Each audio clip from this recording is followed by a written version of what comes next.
Le grand JT de l'éducation vous est présenté par Microsoft.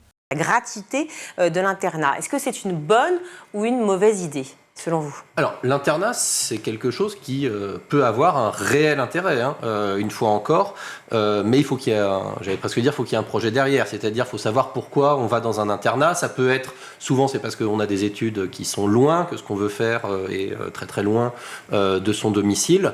L'internat pour, entre guillemets, l'idée de l'internat pour élèves violents ou pour élèves à problème, là on est plus dans le domaine de l'utopie, entre guillemets, parce que on va pas enfin c'est déjà pas forcément l'idée du siècle de les regrouper tous dans un internat, et d'autre part c'est très très compliqué à mettre en place. Il faut quand même des accords, et les familles ne sont pas forcément volontaires pour que leurs enfants aillent dans un internat. Donc c'est pour ça, l'internat, ça se construit en fait avec la famille. Ça peut se construire avec des personnels dont on manque, qui sont les personnels des services sociaux. On est censé avoir des personnels de services sociaux au ministère, on en a très peu.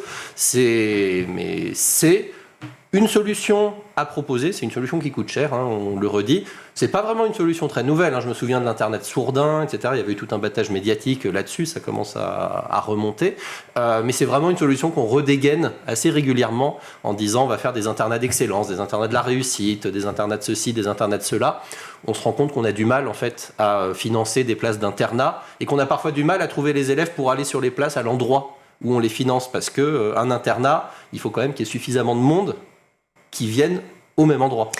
Vous avez regardé le grand JT de l'éducation avec Microsoft.